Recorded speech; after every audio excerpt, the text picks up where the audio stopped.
तो स्टूडेंट्स, आज हम बात करने वाले हैं अपने नेक्स्ट चैप्टर की, जिसका नाम है मेटल्स एंड नॉन मेटल्स। तो एनसीईआरटी की लाइन बाय लाइन पढ़ेंगे। और अगर आपने मेरे पिछले वीडियोस नहीं देखे हैं तो डिस्क्रिप्शन में लिंक है, जब वहाँ जाके चेकआउट कर सकते हैं।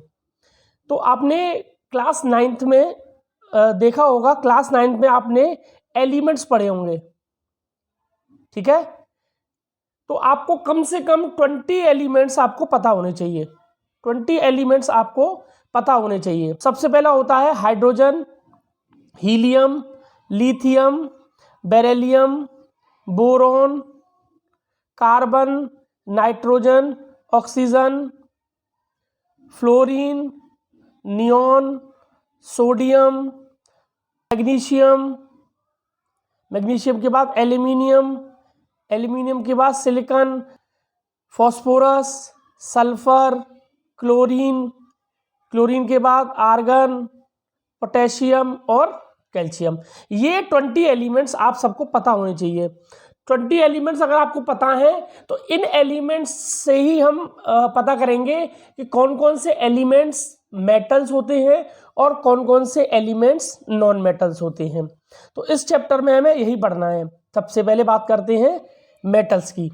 तो सबसे पहले बात करते हैं उनकी फिजिकल प्रॉपर्टीज की। देखिए, इस चैप्टर में पूरे में आपको पढ़ना ही ये है कि मेटल और नॉन मेटल की फिजिकल और केमिकल प्रॉपर्टीज क्या क्या होती हैं। तो सबसे पहले हम बात करते हैं मेटल्स की फिजिकल प्रॉपर्टीज की, ठीक है।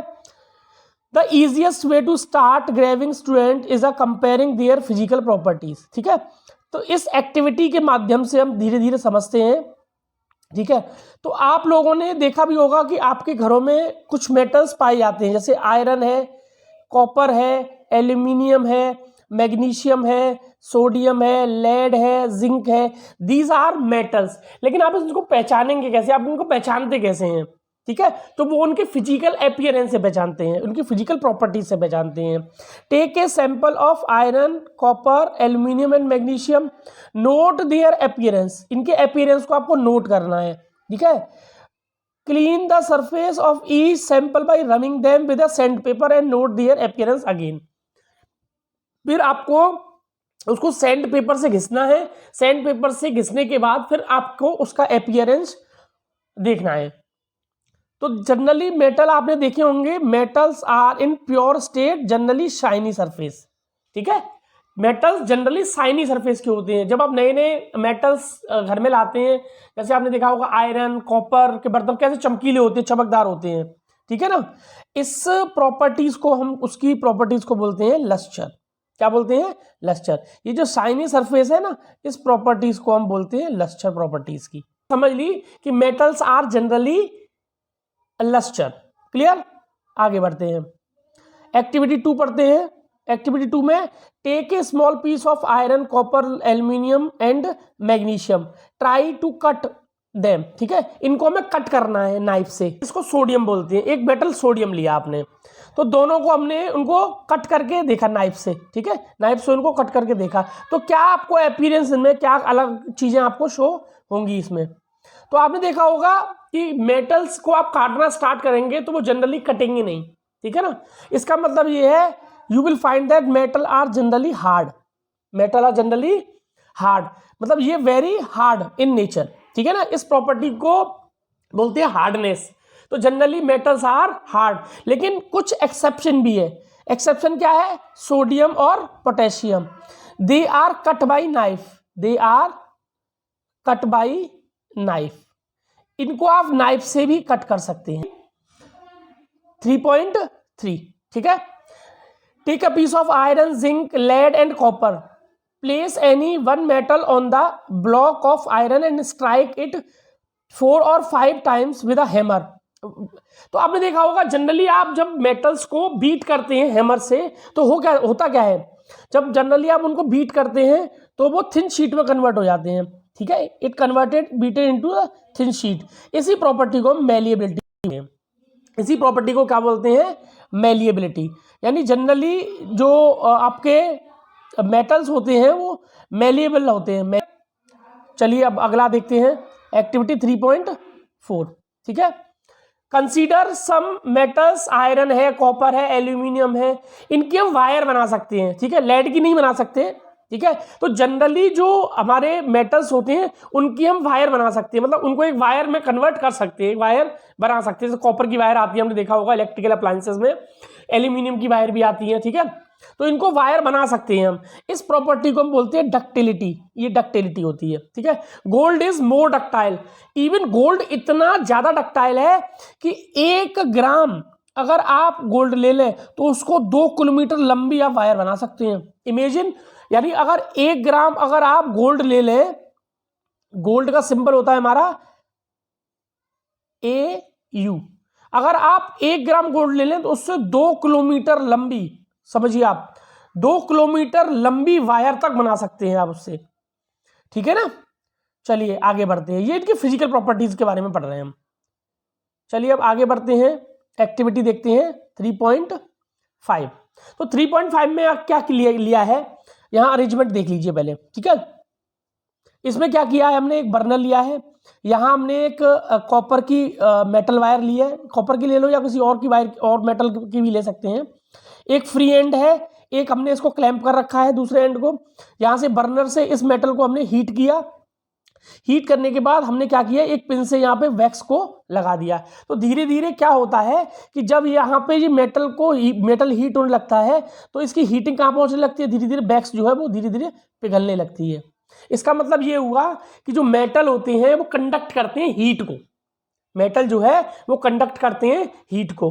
तो generally metals are good conductor of heat, metals are generally good conductor of heat. इसे पता लग गया ना भाई। देखिए हमने रॉड को एक एंड पे गर्म किया, हमने रॉड को एक एंड पे गर्म किया, लेकिन दूसरे एंड पर वैक्स पिघलने लग गया, इसका मतलब यहां से यहां हीट कंडक्ट हुई होगी तभी तो पिघला, ठीक है ना, वैक्स पिघलने लग गया यहां। तो इससे पता लग गया हमें कि जो मेटल्स होते हैं जनरली कंडक्टर्स होते हैं, ठीक है। और बेस्ट कंडक्टर की बात करें तो सिल्वर हमारा बेस्ट कंडक्टर होता है, सिल्वर, ठीक है।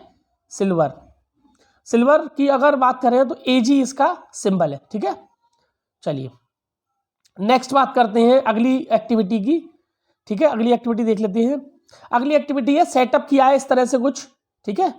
यहां से हमने 2 क्लिप ले ली, एक क्लिप भी ली, ठीक है। हमने उससे एक बल्ब कनेक्ट कर दिया और एक बैटरी कनेक्ट कर दी, ठीक है।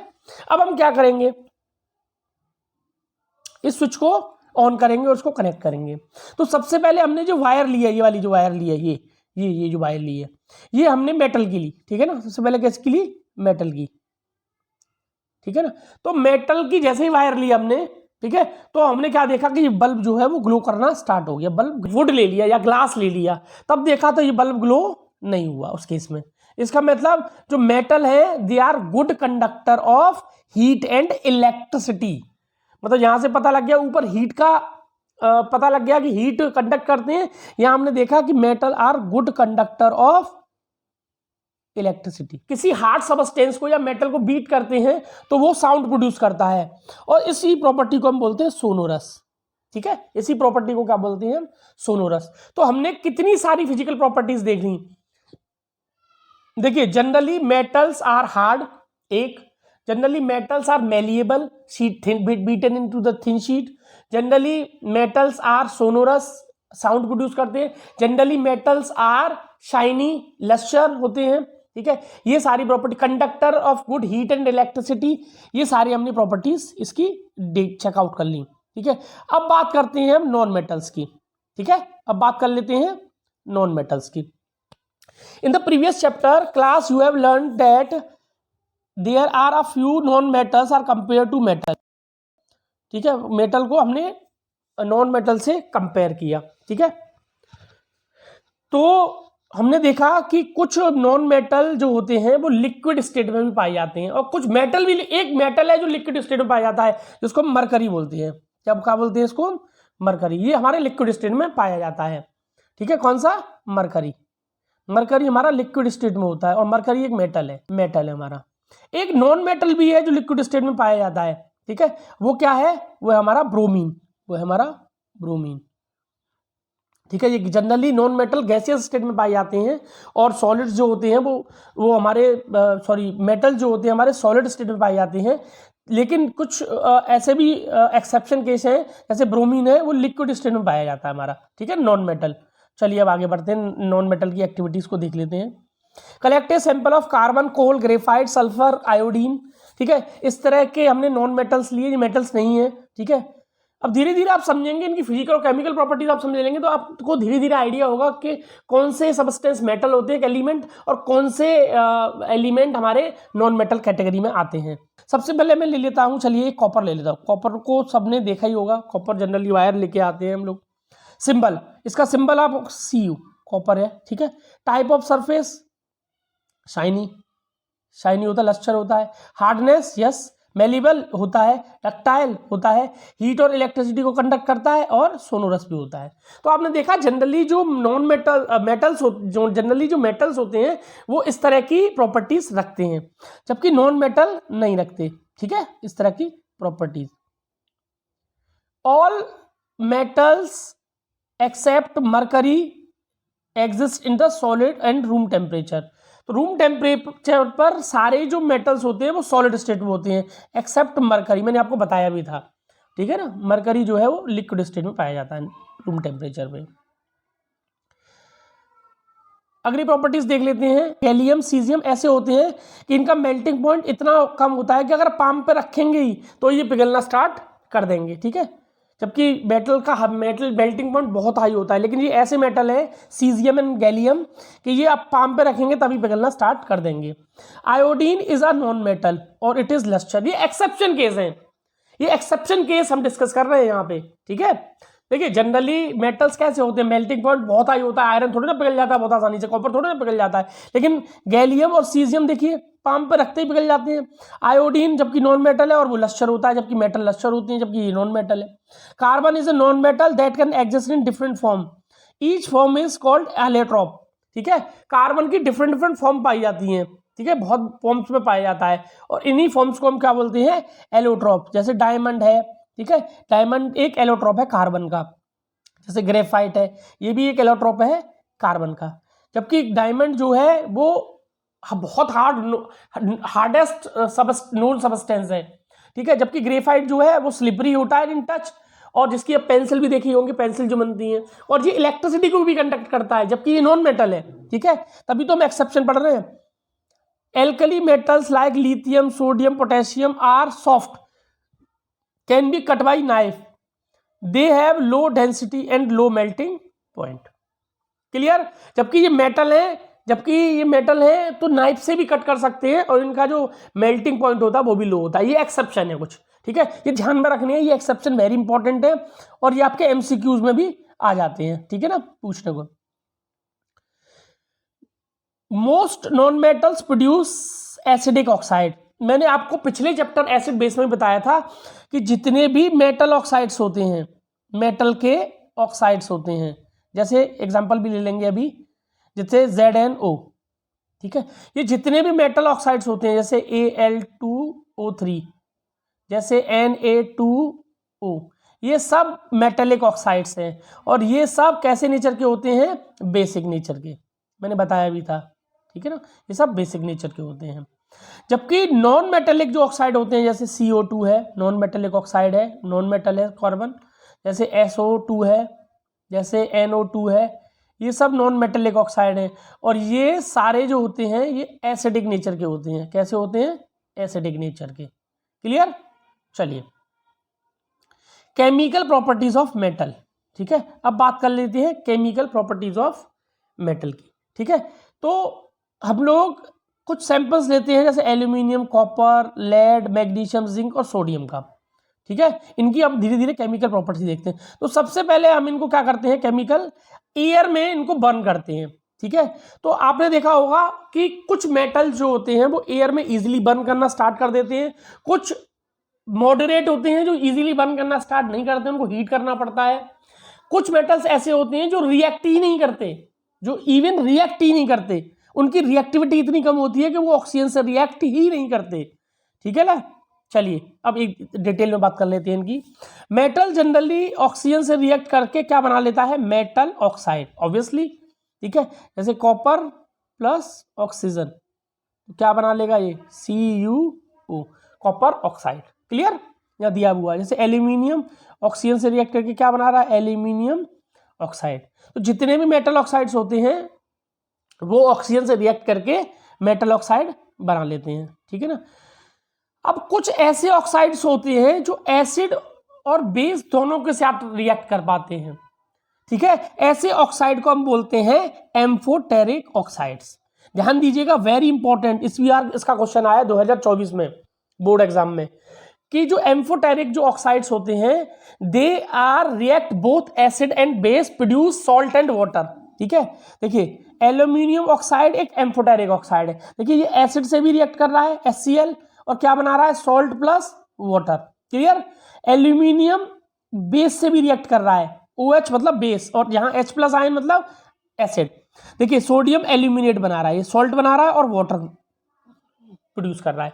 इसका मतलब ऐसे ऑक्साइड्स जो एसिड और बेस दोनों से कंबाइंड होते हैं और सॉल्ट प्लस वाटर प्रोड्यूस करते हैं, ऐसे ऑक्साइड को हम एम्फोटेरिक ऑक्साइड्स बोलते हैं, ठीक है। जिंक ऑक्साइड भी हमारा एम्फोटेरिक ऑक्साइड है, ZnO, ठीक है। ZnO भी क्या है, हमारा एम्फोटेरिक ऑक्साइड है। एक ये हमारा Al2O3, तो ये एग्जाम्पल भी आप ध्यान रखिएगा, ये एग्जाम्पल भी पूछे जाते हैं, ठीक है। अच्छा, कुछ जो ऑक्साइड्स होते हैं वो वाटर के साथ भी रिएक्ट कर जाते हैं, और वाटर के साथ रिएक्ट कर वही रिएक्ट करते हैं जो डिसॉल्व हो पाते हैं वाटर में। कुछ ऐसे मेटेलिक ऑक्साइड्स होते हैं जो वाटर के साथ रिएक्ट कर, सारे नहीं करते लेकिन कुछ करते हैं और वाटर में सॉल्युबल हो जाते हैं, उनको एल्कलीज बोलते हैं। जैसे Na2O वाटर में डिसॉल्व हो जाता है और क्या बनाता है, सोडियम हाइड्रोक्साइड। ऐसे पोटेशियम ऑक्साइड वाटर में डिसॉल्व हो जाता है और क्या बनाता है, पोटेशियम हाइड्रोक्साइड। क्लियर, इनको बोलते हैं एल्कलीज, ठीक है। चलिए आगे देखते हैं activities. We can observe in the activity 3.9, इसके ऊपर की वाली एक्टिविटी की बात कर रहा है। All metals do not react with oxygen at the same rate, ठीक है। सारे मेटल्स सेम रेट से ऑक्सीजन से रिएक्ट नहीं कर पाते। Different metal shows different reactivity towards oxygen. Metal such as potassium sodium react with vigorously. कुछ metal potassium जैसे हुआ, सोडियम हुआ, ये वाइगोरसली रिएक्ट करते हैं, बहुत तेजी से रिएक्ट करते हैं और कैचेस फायर, और क्या प्रोड्यूस करते हैं, फायर प्रोड्यूस कर सकते हैं। हेंस टू प्रोटेक्ट देम, इनको प्रोटेक्ट करने के लिए हम कहाँ रखते हैं, इनको कैरोसिन ऑयल में डुबो के। ये देखिए, जब भी इस तरह के आपको सोडियम या वाइगोरस रिएक्शन वाले मेटल्स मिले तो उनको हम कैरोसिन में डुबो के रखते हैं। देखिए कैरोसिन में इमर्ज करके रखते हैं, ये सी बार क्वेश्चन आया ये भी, ठीक है। क्यों, क्योंकि it can produce an accidental fire when react with the oxygen of atmosphere, ठीक है। एटमॉस्फेयर की ऑक्सीजन से रिएक्ट करके ये एक्सीडेंटल फायर प्रोड्यूस कर सकते हैं। और कुछ मेटल ऐसे होते हैं जो वाइगोरसली रिएक्ट नहीं करते, बहुत आसानी से रिएक्ट करते हैं, ठीक है। कुछ जैसे एल्यूमिनियम है, जिंक है, ठीक है, ये ऑक्सीजन से रिएक्ट करके ऑक्साइड लेयर बना लेते हैं और फर्दर ऑक्सीडेशन को रोक देते हैं। ये बताएंगे क्या कहानी है इसकी भी। कुछ मेटल्स ऐसे होते हैं जो ऑक्सीजन से रिएक्ट करके अपने ऊपर एक लेयर फॉर्म कर लेते हैं, जैसे जिंक फॉर्म कर लेता है जिंक ऑक्साइड की लेयर, जैसे एल्यूमिनियम फॉर्म कर लेता है एल्यूमिनियम ऑक्साइड की लेयर, ठीक है। जैसे मैग्नीशियम फॉर्म कर लेता है मैग्नीशियम ऑक्साइड की लेयर। तो ये जब ऑक्साइड की लेयर को फॉर्म कर लेते हैं तो ये फर्दर ऑक्सीडेशन को रोक देते हैं। इससे क्या होता है, जो मेटल है वो फर्दर ऑक्सीडाइज नहीं हो पाता, जिससे मेटल जो है वो काफी समय तक चल सकता है, करोड नहीं होता, मतलब खराब नहीं होता। क्लियर है। कॉपर है हमारा, वो ऑक्सीजन से रिएक्ट कर ही नहीं पाता। Copper do not burn with hot metal is coated with the black coloured. अगर कॉपर ऑक्साइड बना भी लेता है काफी हीट करने के बाद तो ब्लैक कलर का कॉपर ऑक्साइड फॉर्म कर लेता है। सिल्वर और गोल्ड रिएक्ट ही नहीं करते वाटर से किसी भी टेम्परेचर पे, ठीक है ना। अब देखिए कुछ इंपॉर्टेंट पॉइंट्स हैं जो आपको पता होने चाहिए। जैसे anodizing is the process, anodizing जो प्रोसेस होती है वो क्या होती है, anodizing is the process of forming a thick layer of aluminium. Aluminium develops a thin layer. Aluminium क्या करता है, एल्यूमिनियम ऑक्सीजन से रिएक्ट करके एल्यूमिनियम ऑक्साइड बना लेता है, ठीक है।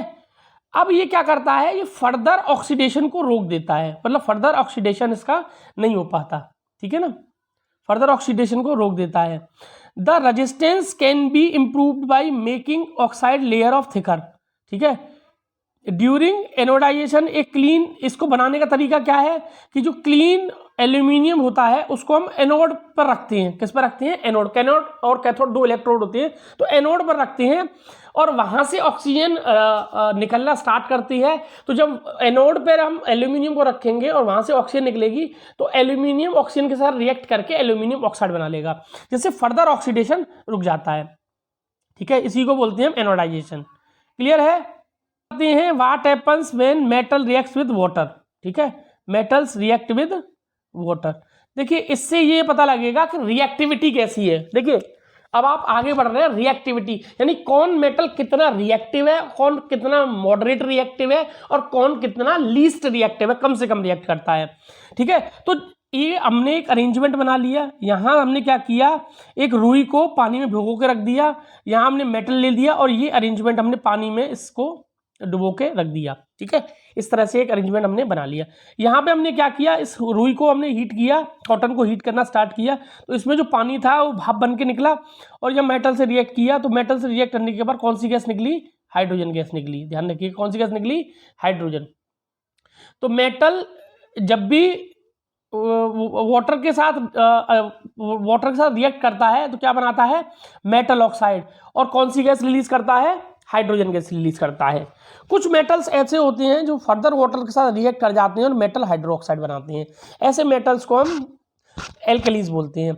Metals like potassium, sodium react violently with cold water. जो सोडियम और पोटेशियम होते हैं, सोडियम और पोटेशियम होते हैं, ये कोल्ड वाटर के साथ भी रिएक्ट कर जाते हैं। किसके साथ रिएक्ट कर जाते हैं? कोल्ड वाटर के साथ। तो इनकी रिएक्टिविटी बहुत हाई होती है, ठीक है। और ये देखिए वाटर के साथ रिएक्ट करके KOH और पोटेशियम हाइड्रोक्साइड और सोडियम हाइड्रोक्साइड बनाते हैं, ये एल्कलीज भी हैं, ठीक है। कैल्शियम हमारा उतना वायोलेंटली रिएक्ट नहीं करता है। The reaction of calcium with water is less violent. Potassium और सोडियम को बहुत वायोलेंट होता है, ठीक है, जबकि कैल्शियम का उतना वायोलेंट नहीं होता। कैल्शियम हाइड्रोजन के साथ रिएक्ट करके कैल्शियम हाइड्रोक्साइड और हाइड्रोजन गैस निकालता है, ठीक है, और हीट भी निकालता है। ये एक्सोथर्मिक रिएक्शन भी है। हमने देखा होगा सफ़ेदी जब घर में लाते हैं उसको पानी में डालते हैं तो कैसे फबकने लगती है, वो हीट निकलती है, ठीक है। कैल्शियम फ्लोट भी करने लगता है। क्यों करता है? ये भी क्वेश्चन काफी बार पूछा गया है बोर्ड में कि when the calcium is drop into the water then calcium float on the surface. क्यों? तो सरफेस पर फ्लोट इसलिए करता है क्योंकि जो हाइड्रोजन गैस है वो हल्की होती है और हाइड्रोजन गैस है formed stick on the surface of the metal. तो जो मेटल की सरफेस पर हाइड्रोजन गैस क्या हो जाती है? डिपॉजिट हो जाती है। चूंकि हाइड्रोजन गैस हल्की होती है तो वो भी ऊपर उसको कैल्शियम को लेके ऊपर आ जाती है, जिससे वो सरफेस पर तैरने लगता है, ठीक है। ये काम मैग्नीशियम के साथ भी होता है, ठीक है। अब देखिए यह मैग्नीशियम कैसे, एल्यूमिनियम कैसे वाटर के साथ रिएक्ट करके एल्यूमिनियम ऑक्साइड बना रहा है, ऐसे ही आयरन है, ये भी आयरन ऑक्साइड फॉर्म कर रहा है। कुछ मेटल्स ऐसे होते हैं जो पानी के साथ रिएक्ट ही नहीं करते, जैसे लेड है, कॉपर है, सिल्वर है, गोल्ड है। ये बिल्कुल भी वाटर के साथ रिएक्ट नहीं करते। तो देखिए यहां आपको एक आइडिया लग गया होगा कि सोडियम एंड पोटेशियम, ठीक है, sodium and potassium, sodium and potassium ये हाईली रिएक्टिव है, हाईली रिएक्टिव। फिर कैल्शियम, एल्यूमिनियम, मैग्नीशियम ये कैसे है? मॉडरेट रिएक्टिव, ठीक है। और आपने देखा होगा वो पानी से रिएक्ट ही नहीं कर रहे। इसका मतलब कौन कौन से? गोल्ड यानी Ag, gold, silver, platinum, copper, ये सब कैसे हैं? Least reactive. ये वाटर के साथ रिएक्ट ही नहीं करता। तो इस तरह से हम रिएक्टिविटी सीरीज बना सकते हैं कि कौन कितना ज्यादा रिएक्टिव है। तो यहां हम वही देखेंगे, ठीक है ना। अच्छा एक चीज इससे पहले और देख लेते हैं कि मेटल जो है वो एसिड के साथ रिएक्ट करके क्या करता है। तो मैं आपको लास्ट चैप्टर बता भी चुका हूं कि मेटल जब भी डाइल्यूट एसिड के साथ रिएक्ट करता है तो सॉल्ट प्लस हाइड्रोजन गैस बनाता है। सॉल्ट बनाएगा और हाइड्रोजन। एक एग्जांपल देख लेते हैं, जैसे जिंक है, मेटल है, अब ये एसिड के साथ रिएक्ट करेगा तो क्या करेगा, ठीक है, ZnCl2 और कौन सी गैस निकलेगी? हाइड्रोजन गैस निकलेगी, ध्यान रखिएगा, ठीक है। मेटल जब भी एसिड के साथ रिएक्ट करता है, डाइल्यूट एसिड के साथ, तो salt plus hydrogen gas release करता है। वेरी इंपॉर्टेंट क्वेश्चन आने वाला है, बहुत इंपॉर्टेंट है। Hydrogen gas is not evolved when metal reacts with nitric acid. Nitric acid ही एक ऐसा एसिड है, जब मेटल इसके साथ रिएक्ट करता है तो हाइड्रोजन गैस रिलीज नहीं होती है। Very important. क्यों नहीं होती है? क्योंकि जो HNO3 है ना, HNO3 यानी ये जो नाइट्रिक एसिड है, ये स्ट्रॉन्ग ऑक्सीडाइजिंग एजेंट है। Very important. ये क्या है? Strong oxidizing agent. तो ये क्या करता है? ये हाइड्रोजन को ऑक्सीडाइज कर देता है। तो हाइड्रोजन को ऑक्सीडाइज कर देगा तो हाइड्रोजन गैस नहीं निकलेगी, वाटर बन जाएगा। ठीक है।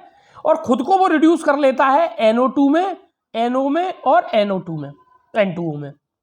ठीक है। लेकिन लेकिन लेकिन लेकिन समझिए, मैग्नीशियम और मैग्नीज दो ऐसे मेटल हैं जो डाइल्यूट HNO3 के साथ रिएक्ट करके हाइड्रोजन गैस इवॉल्व करते हैं। Very important.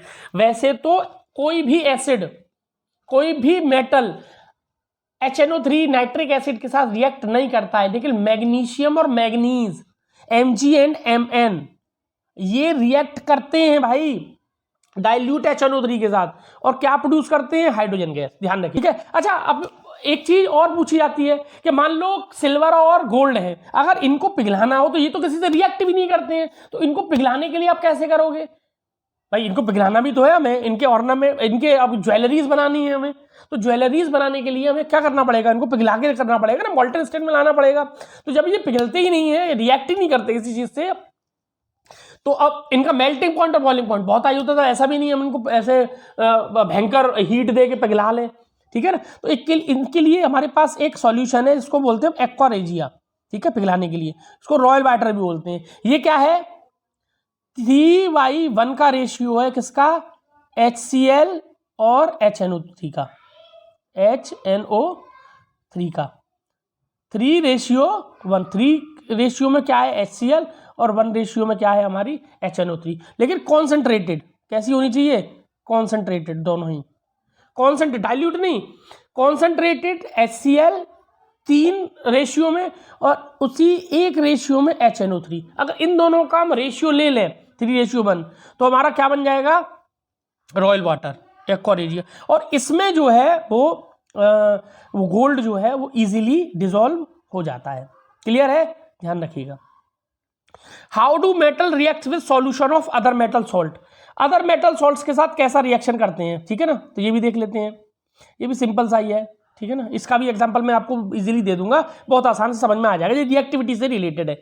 अगर एक मेटल है आपके पास और एक मेटल सॉल्ट है, ठीक है ना, तो क्या करेगा? ये जो मेटल है ना, इसकी जगह ले लेगा दूसरे मेटल की। ठीक है। तो यहां लग जाएगा खुद, देखिए salt of solution A, B की जगह कौन आ गया? ए। ठीक है। और मेटल जो बी था यहाँ पे, वो बी अलग होके अलग हो गया। इसका एग्जांपल देख लेते हैं हम। ले लेते हैं, जैसे आपका आयरन है और कॉपर सल्फेट है। ठीक है ना। अब देखिए, ये मेटल ए है, ये मेटल ए है और ये मेटल बी है। अब ये मेटल ए क्या करेगा? इसमें से मेटल बी को एलिमिनेट कर देगा और यहाँ लग जाएगा खुद। तो क्या बनेगा? ये FeSO4 प्लस, ये जो दूसरा मेटल है कॉपर, वो हो जाएगा अलग। इसको डिस्प्लेसमेंट रिएक्शन भी बोलते हैं, मैंने बताया भी था। ठीक है ना। तो इस तरह से इसको हम देख सकते हैं। अब आई बात रिएक्टिविटी सीरीज के, तो मैंने आपको बताया भी था कि ये जो चारों हैं, ये मोस्ट रिएक्टिव हैं। ये देखा होगा आपने, कोल्ड वाटर के साथ भी रिएक्ट कर जाते हैं। ये मॉडरेट रिएक्टिव है। ठीक है। और ये लीस्ट रिएक्टिव है। तो देखा भी होगा आपने, पोटेशियम, सोडियम, कैल्शियम, मैग्नीशियम, ये ज़्यादातर इजीली रिएक्ट कर जाते हैं आपके। ठीक है। और ये रिएक्ट नहीं करते हैं बाकी के। ठीक है। हम कैसे समझ सकते हैं इसको, याद कैसे रख सकते हैं? इसको लिखने का एक तरीका है। वैसे तो potassium, sodium, calcium, magnesium, aluminium, zinc, iron, lead, hydrogen, copper, Hg, mercury, Ag, silver, gold, इसको हम ऐसे भी याद रख सकते हैं। अगर आप बार बार इसकी प्रैक्टिस करेंगे तो आपको इजीली याद हो ही जाएगी। लेकिन इसको एक याद करने का एक इजी तरीका भी है। उस तरीकों को मैं आपको बता दूं, वो तरीका क्या है, उस तरीकों को बता दूं। तो उस तरीके में क्या करना है आपको? सबसे पहले लिखना है केदारनाथ का माली, केदारनाथ का माली आलू जरा फीके से, SN भी आएगा, इसमें नहीं है, फीके से पकाता Pb है।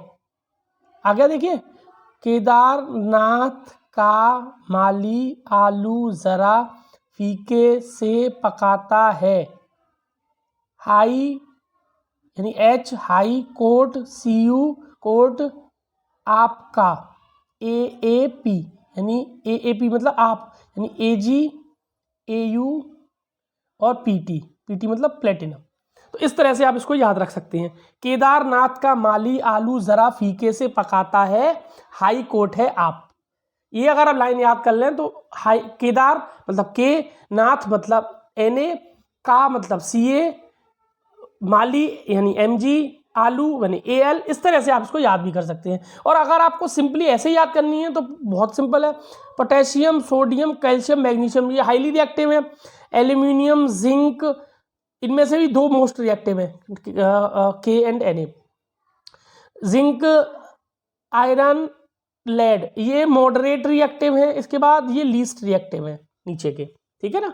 हाइड्रोजन इसमें एक एक्सेप्शन है, हाइड्रोजन को हम मेटल और नॉन मेटल दोनों कैटेगरी में रखते हैं। चलिए इसके आगे बढ़ते हैं।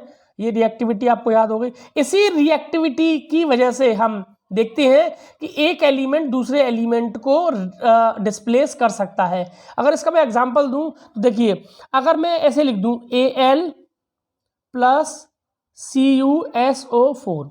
अब देखिए एक चीज देखिए, यह कॉपर रिएक्टिविटी में लो है जबकि एल्यूमिनियम रिएक्टिविटी में हाई है। इसका मतलब एल्यूमिनियम कॉपर को डिस्प्लेस कर सकता है, इसीलिए ये डिस्प्लेसमेंट रिएक्शन है।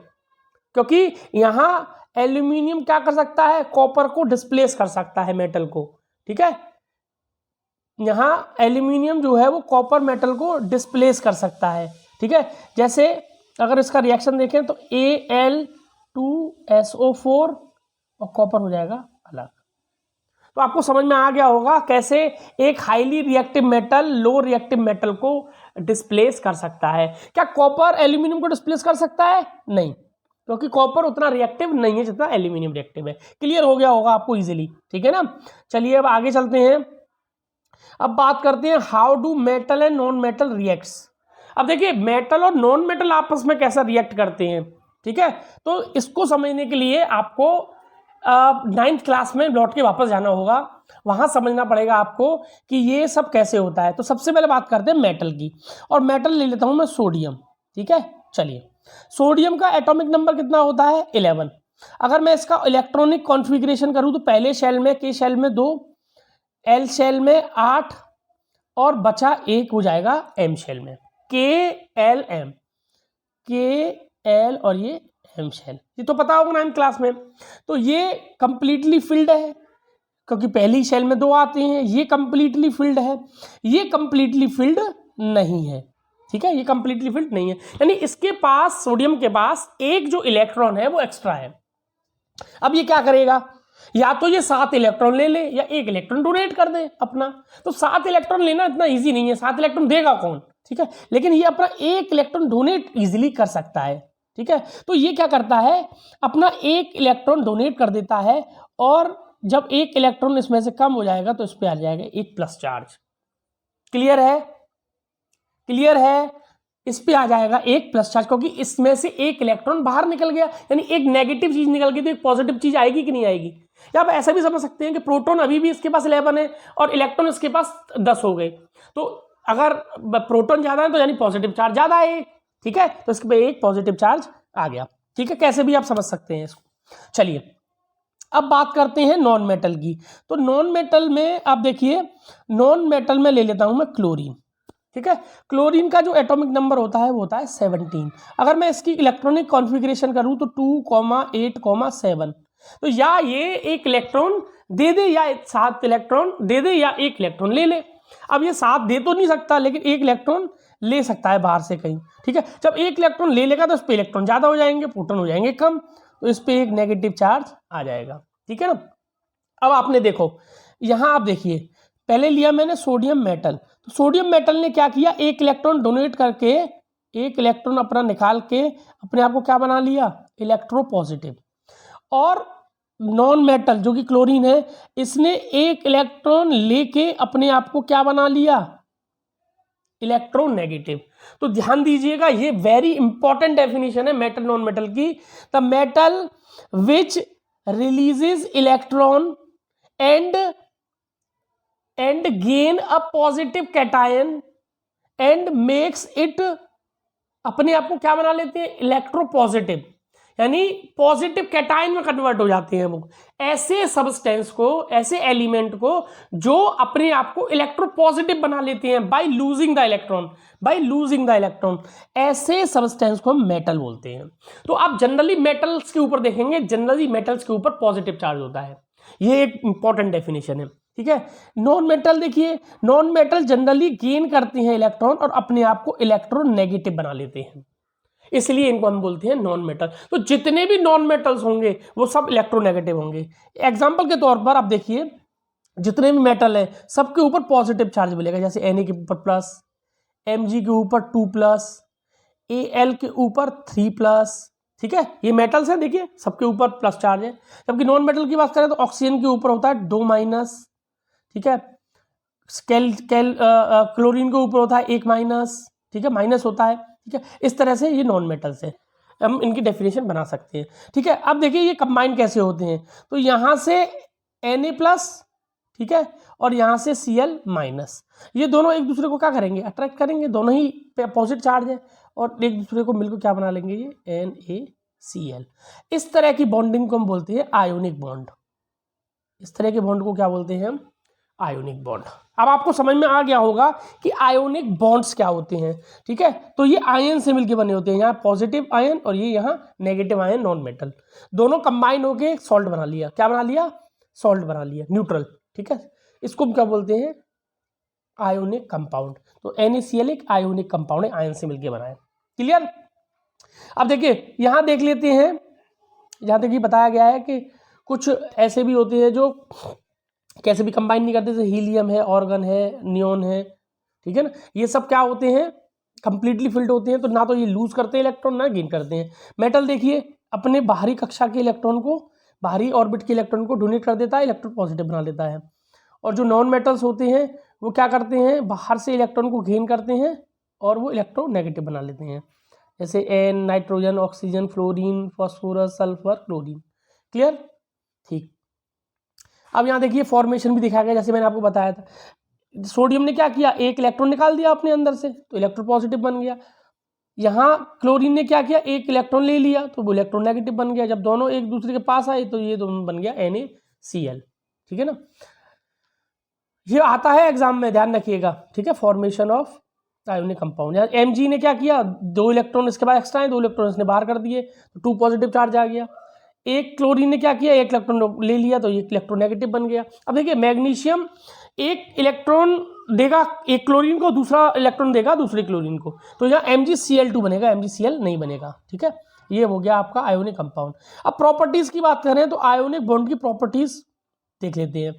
आयोनिक बॉन्ड का आयोनिक कंपाउंड देखें तो NaCl, lithium chloride, calcium chloride, calcium oxide, magnesium chloride, salts है, ठीक है। इनके मेल्टिंग और बॉइलिंग पॉइंट देखिए, इनके मेल्टिंग और बॉइलिंग पॉइंट कितने हाई होते हैं, ठीक है।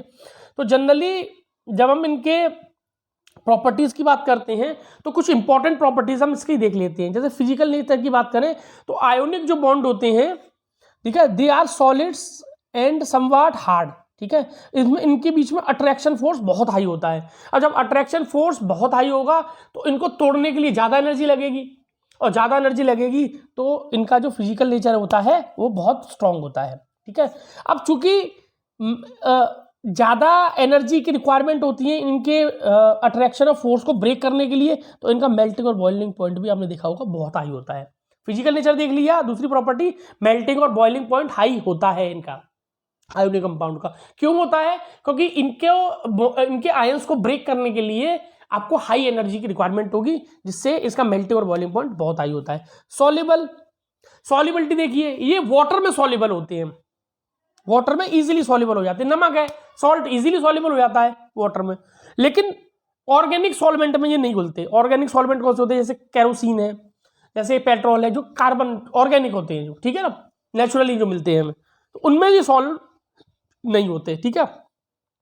Conduction of electricity. वैसे तो जनरली कंडक्ट नहीं करते इलेक्ट्रिसिटी, लेकिन मोल्टेन और आपकी एक्वस फॉर्म में ये इलेक्ट्रिसिटी को कंडक्ट कर सकते हैं। तो ये चार इनकी बहुत इंपॉर्टेंट प्रॉपर्टीज है, वो याद रखिएगा।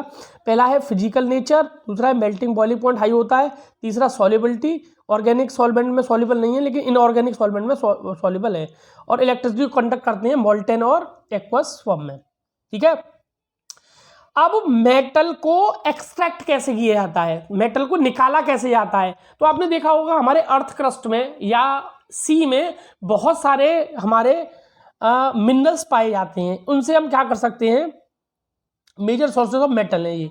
ठीक है ना, सी वाटर हुआ, अर्थ क्रस्ट हुआ, ठीक है ना, इनमें हमारे sodium chloride, magnesium chloride element और कंपाउंड की फॉर्म में पाए जाते हैं।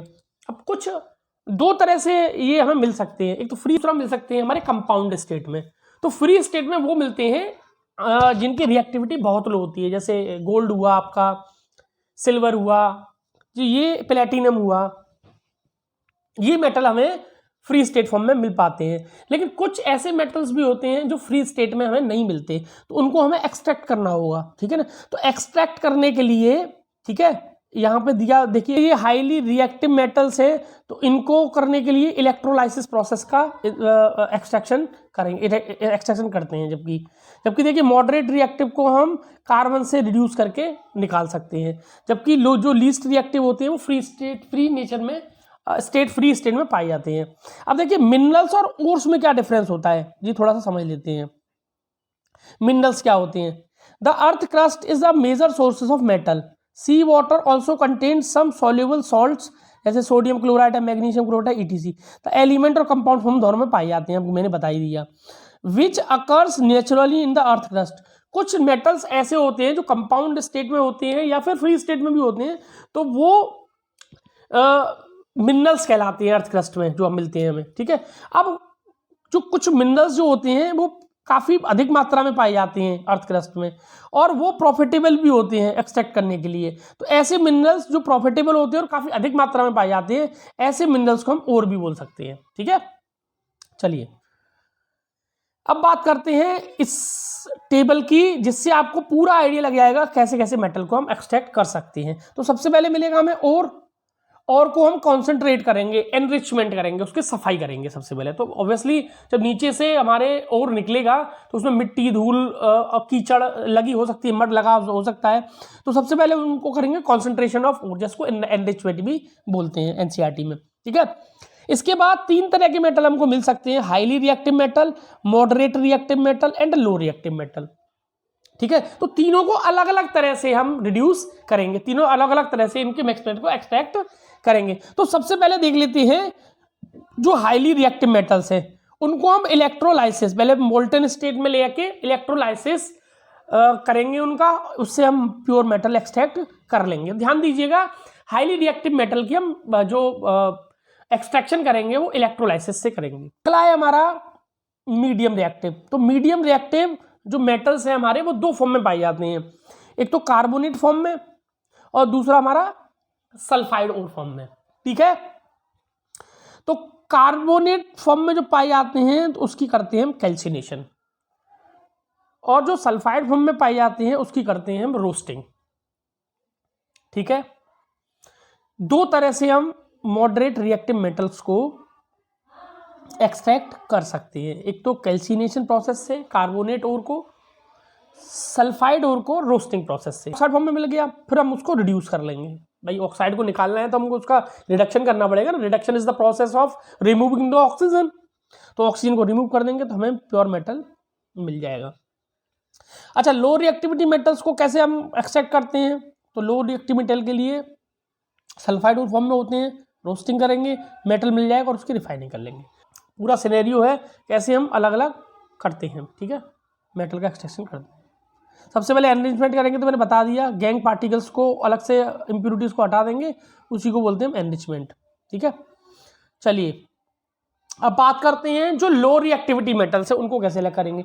तो देखिए cinnabar metals low in reactivity series are very unreactive होते, इजीली अलग हो सकते हैं वो। तो ऑक्साइड फॉर्म में ज़्यादातर वो पाए जाते हैं, सल्फाइड फॉर्म में। तो सबसे पहले जैसे मरकरी है, एग्जांपल ले लेते हैं मरकरी का। तो मरकरी जब आपके सल्फाइड फॉर्म में होता है तो उसको बोलते हैं HgS, इसको बोलते हैं सिनेबार। क्या बोलते हैं?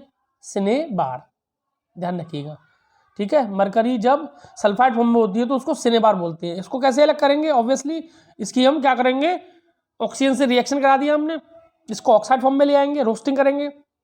देखिए रोस्टिंग क्या होती है, जब हम ऑक्सीजन की हेल्प से किसी को हीट करते हैं। तो यहाँ देखिए सिनेबार को हम ऑक्सीजन की हेल्प से हीट करेंगे और वो ऑक्साइड फॉर्म में कन्वर्ट हो जाएगा, और ऑक्साइड फॉर्म में कन्वर्ट होने के बाद उसका हम रिडक्शन कर लेंगे। देखिए रिडक्शन होने के बाद हमारा जो मरकरी मेटल है वो हमें मिल गया। ऐसे ही कॉपर सल्फाइड फॉर्म में होता है, उसकी भी हम क्या करेंगे, रोस्टिंग करेंगे। रोस्टिंग करने के बाद उसकी फिर क्या कर देंगे, रिडक्शन कर लेंगे, और रिडक्शन करने के बाद वो किस फॉर्म में मिल जाएगा, हमें प्योर फॉर्म में मिल जाएगा, ठीक है। तो रोस्टिंग करके हम इसको मेटल को एक्सट्रैक्ट कर सकते हैं। हाई रिएक्टिव मेटल्स को कैसे कर सकते हैं? तो हाई रिएक्टिव मेटल अगर सल्फाइड फॉर्म में है तो उसको ऑक्सीजन की हेल्प से हीट करेंगे, यहाँ हमें क्या मिल जाएगा, यहाँ मेटल ऑक्साइड मिल जाएगा, और मेटल ऑक्साइड को क्या कर लेंगे, फिर हम फर्दर रिड्यूस कर लेंगे। रिड्यूस करने के बाद हमें प्योर मेटल मिल जाएगा। कार्बोनेट फॉर्म में गलती से अगर वो है मेटल है तो कार्बोनेट फॉर्म में बिना ऑक्सीजन की हीट के करेंगे, इसको कैल्सिनेशन बोलते हैं।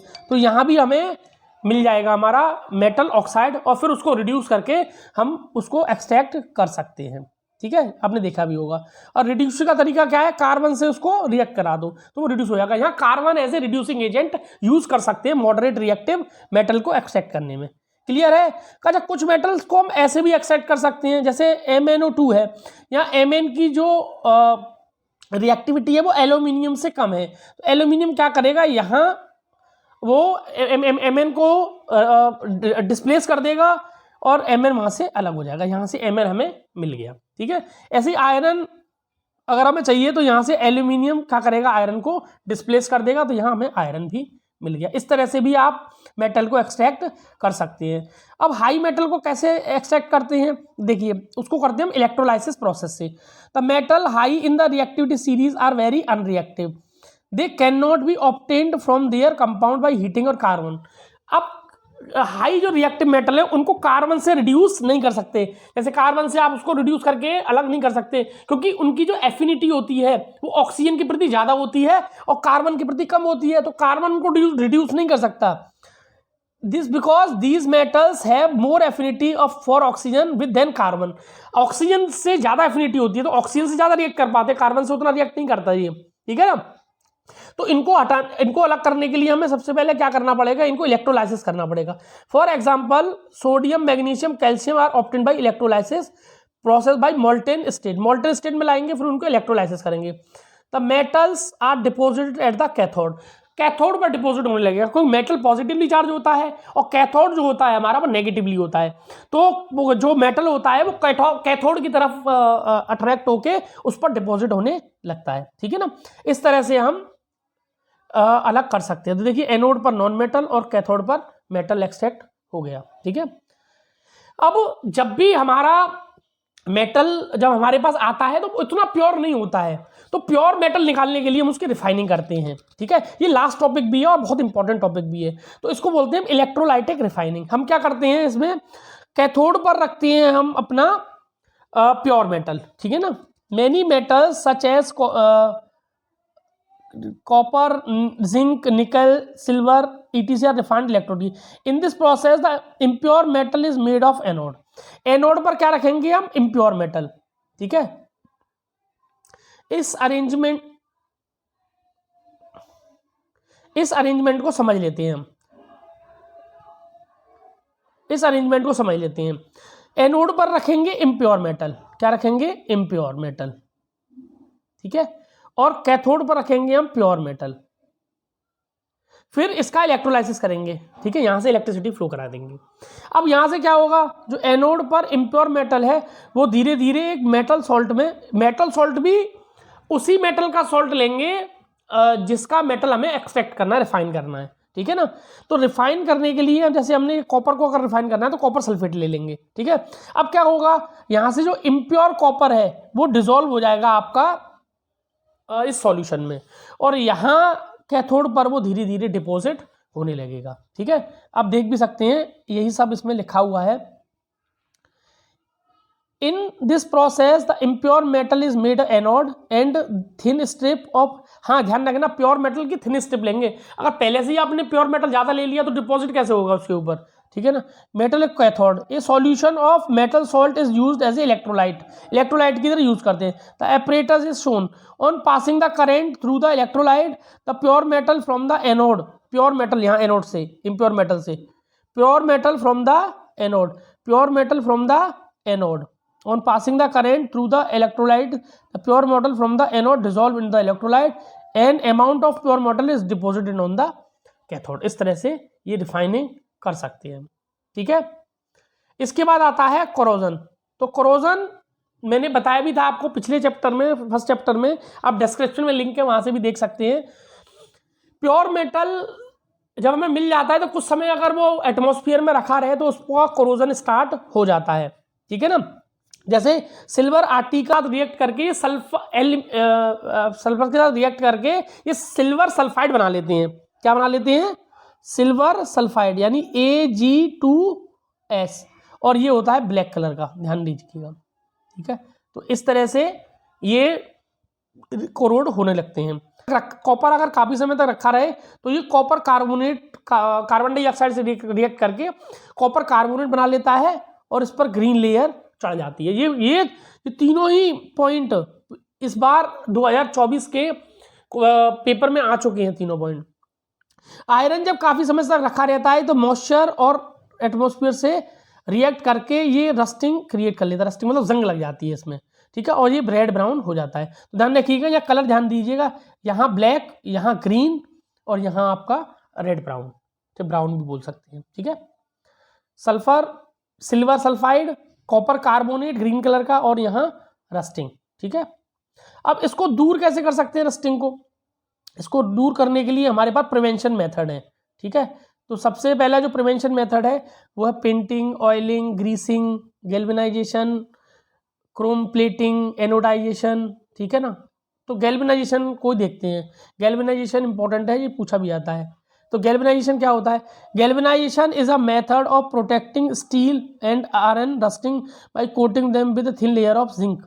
जिंक को जब उनके ऊपर चढ़ा देते हैं तो जिंक जो है वो एक जिंक ऑक्साइड की लेयर बना लेता है उसके ऊपर, जिससे वो फर्दर ऑक्सीडेशन से कार्बन को और स्टील को बचा पाता है, ठीक है ना, ध्यान रखिएगा। इसी को हम गैल्वेनाइजेशन बोलते हैं।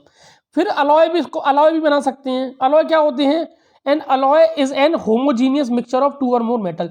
2 और 2 से अधिक मेटल को अगर होमोजीनियसली मिला दें, एक निश्चित प्रोपोर्शन में मिला दें, ठीक है, तो उससे क्या बनता है? हमारा अलॉय बन जाता है, ठीक है ना।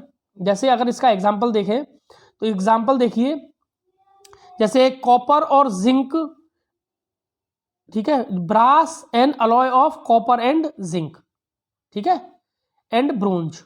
कॉपर, जिंक और ब्रोंज को मिलाएंगे तो ब्रास बन जाएगा हमारा। लेकिन थोड़ा सा इनमें एक दिक्कत है, दिक्कत भी नहीं है, मतलब एक दिक्कत क्या, एक प्रॉपर्टीज में चेंज बोल सकते हैं इसको। प्रॉपर्टीज में चेंज ये आता है कि इनका मेल्टिंग पॉइंट कम हो जाता है, मेल्टिंग और बॉइलिंग पॉइंट कम हो जाता है, ठीक है। तो यहाँ ये आप इस चैप्टर में इतना ही था। बाकी एक ये चीज और है, जैसे प्योर गोल्ड जो होता है वो 24 कैरेट का होता है, और इसमें अगर ऑर्नामेंट, हमारे प्योर जो गोल्ड होता है वो 24 कैरेट का होता है। अगर हमें ज्वेलरी बनानी है तो 24 कैरेट से ज्वेलरी नहीं बन सकती, सॉफ्ट होता है बहुत, तो इसको 22 कैरेट करना पड़ता है हमें। और 22 कैरेट में हम 2% क्या, 2 पार्ट क्या मिला सकते हैं, कॉपर या सिल्वर को मिला के इसको हम चेंज कर सकते हैं। तो यहाँ तक इतना ही। बाकी what you have learned in this chapter, आप